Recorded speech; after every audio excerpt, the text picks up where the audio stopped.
Olá, queridos irmãos e irmãs, sejam bem-vindos ao nosso canal e à reflexão diária de hoje, dia 13 de dezembro, segunda-feira, dia de Santa Luzia. Santa Luzia sofreu o impiedoso martírio do terrível imperador romano Diocleciano, no ano de 304. Não aceitando o noivado, seu pretendente a denunciou como cristã.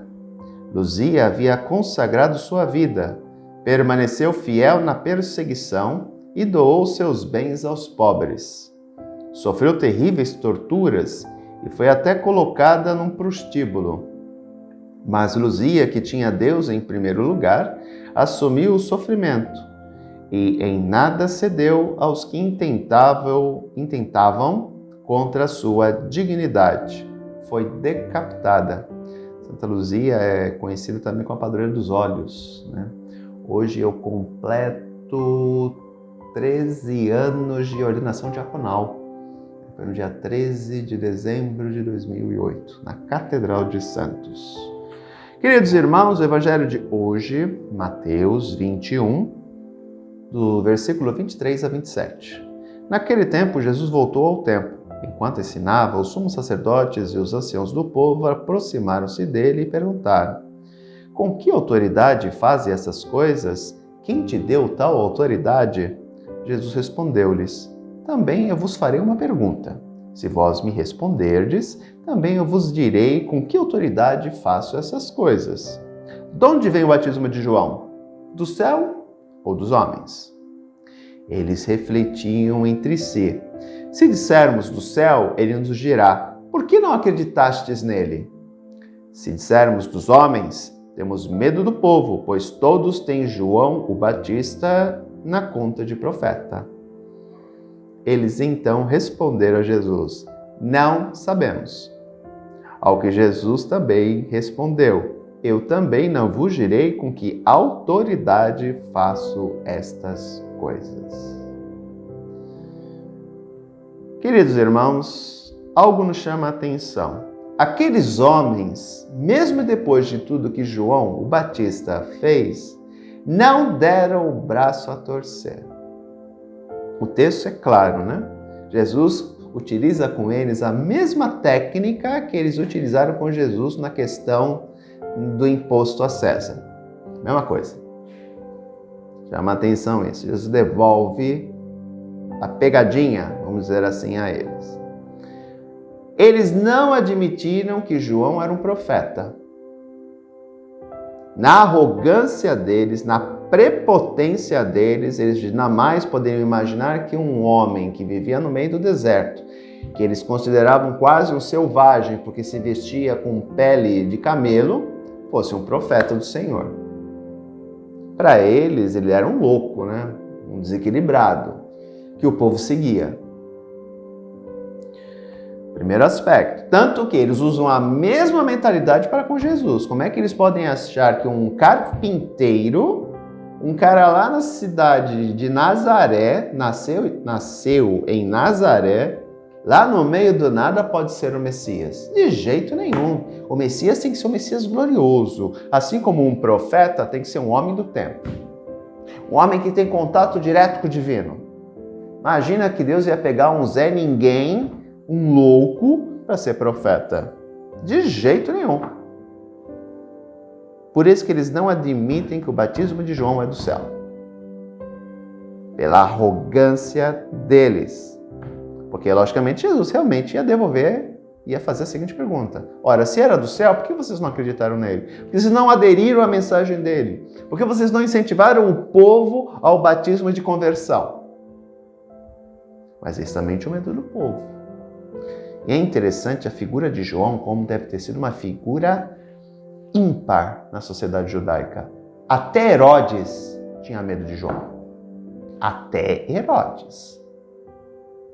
Tanto que diz a Escritura que Herodes gostava de ouvir João, mas ficava encabulado quando João pegava no nervo ciático dele. Quando falava assim: tu está em adultério, Herodes. Tu pegaste a mulher do teu irmão, que era uma aventureira, uma escaladora social. Ela já tinha casado com Filipe, que era irmão de Herodes, só que Filipe era rei de terras além do Jordão, que não tinha expressão política nenhuma. Porque quando houve a divisão, né, do reino de Israel, ficou a área de Filipe, que era a Idumeia, ficou a Galileia ao norte e Judá ao sul. O rei de Judá foi deposto. Por causa de uma confusão que teve lá, Roma tirou e deixou sob o cuidado de um governador romano. Então foi deposto o rei de Judá. Agora eu não me recordo o nome dele. Era um dos 3 irmãos. Arquelau. Isso. Ao norte ficou Herodes Antipas, que era filho de Herodes o Grande. Os 3 eram filhos de Herodes o Grande, né? E ao leste, passando o Eufrates, ficou o Filipe. E Herodíades, no primeiro momento, casa com Filipe. Só que ela, vendo o cunhado, deu em cima do cunhado e casou com o cunhado. Largou o marido e foi ficar com o cunhado, porque o reino do cunhado tinha mais expressão política do que Idumeia. E João pegava no pé de Herodes. Toda vez que ele encontrava com Herodes, ele jogava na cara de Herodes. Tu tá em pecado, tu tá em adultério, tu pegaste tua cunhada.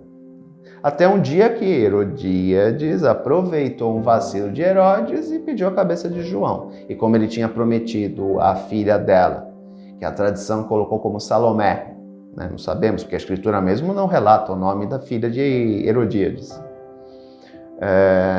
Ele tinha dado a palavra dele diante de toda a corte e ele teve que cumprir. E aí ele ficou amarrado, não tinha como. Aí ele mandou decapitar João, porque ele não queria matar João Batista. Porque no fundo Herodes sabia que João era um homem de Deus. Portanto, ele tinha medo. E chama a atenção que também dizia que Herodes tinha medo do povo que acreditava que João era um homem de Deus.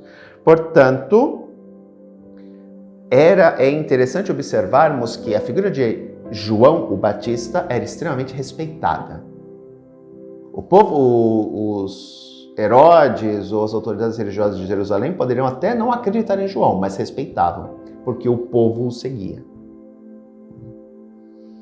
E aqui é interessante, e encerra essa reflexão de hoje, observarmos que aqueles homens ficavam presos à sua vaidade, ao seu orgulho e à sua arrogância. Não eram humildes o suficiente de identificar neles próprios uma vida de pecado e darem um passo de seguir um homem que aos olhos do mundo era um Zé Ninguém.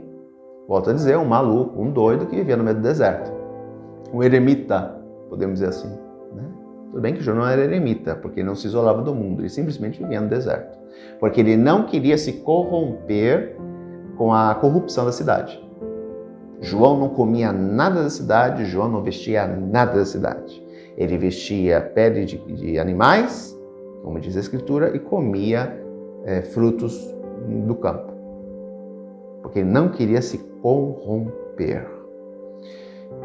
Temos que tomar muito cuidado para que a arrogância, a vaidade e o orgulho também não invadam o nosso coração e a nossa mente, ao ponto de olhar para as pessoas mais humildes com desdém e achar o seguinte: Deus não age através dessa pessoa. Olha aí, imagina. Eu prefiro acreditar que Deus age nos engomadinhos, né? Daqueles que andam bem arrumadinhos, todos. Imagina, Deus não vai se utilizar de pessoas desse nível que muitas vezes não sabem nem falar direito como instrumento. Cuidado, hein? Lembremos que 2 coisas contradizem tal afirmação. Primeiro, Deus escolheu um povo sem expressão política nenhuma. Um povinho chamado Hebreus. Um povinho do nada. Ele podia ter escolhido os egípcios, os babilônicos, os assírios, até os romanos, os gregos, com toda a sua cultura. Não, ele escolheu um povinho no meio do nada para ser o seu povo. Segundo, quando ele assume condição humana, ele não vai escolher os fariseus ou os mestres da lei para serem seus discípulos. Ele escolhe pescadores que lidavam com animais, peixes, e que, portanto, eram considerados impuros. Provavelmente, na sua grande maioria, analfabetos. Não sabiam nem ler nem escrever. É esse povo que ele chama para se tornar os seus apóstolos, os seus embaixadores da palavra dele. Então tomemos muito cuidado. Não nos deixemos levar pelas aparências. Porque na hora que a gente menos esperar, Deus age sim através dessas pessoas. e nós seremos como Paulo, cairemos do cavalo. Um grande abraço, até amanhã, se Deus quiser. Tchau.